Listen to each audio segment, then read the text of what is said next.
Morning all, day 9 of my blog, and here we are, we're at the Tower of London.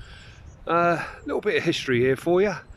So let's go right back to 1066 when William the Bastard gave old Big H a sound thrashing at Hastings.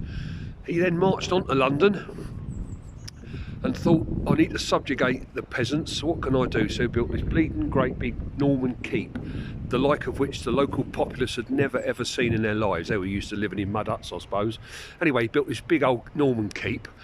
But as he was building it, one of the local female warriors, and her name was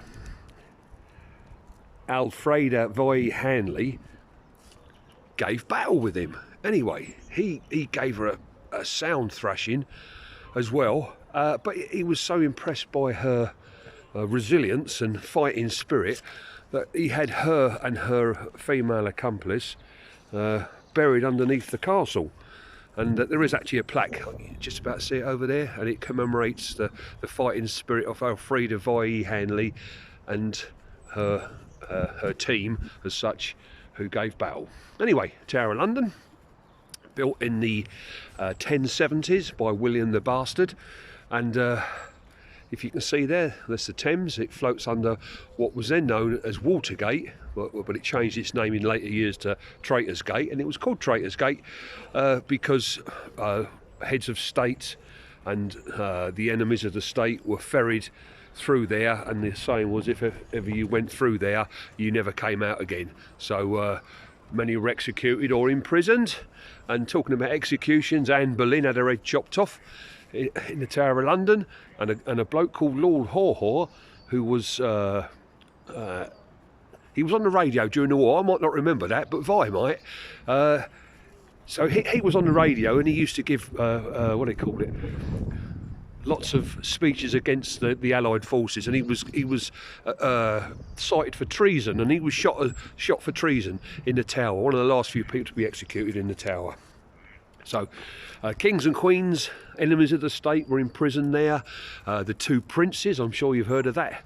In the 1400s, the two princes disappeared, and in the 1600s, their bodies were found, or two bodies of two boys were found bricked up in a wall.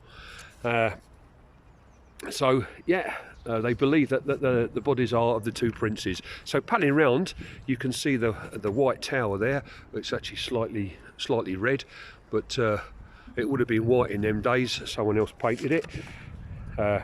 And in the bloody tower, there is a plaque, and it says that in 1980, 2 mummified bodies found hidden in the bloody tower were so well preserved that in fact one of them had hair on her palms of her hands. Quite odd that.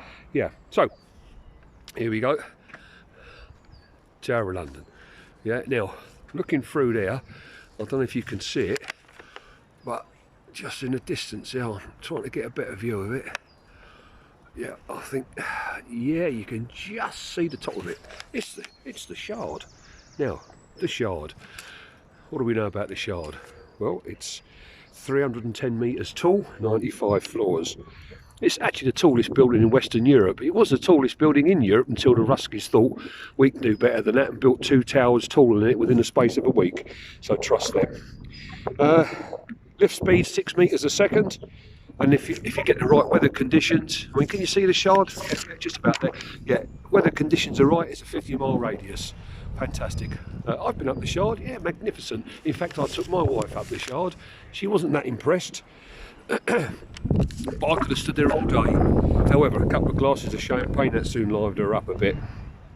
So, the Shard,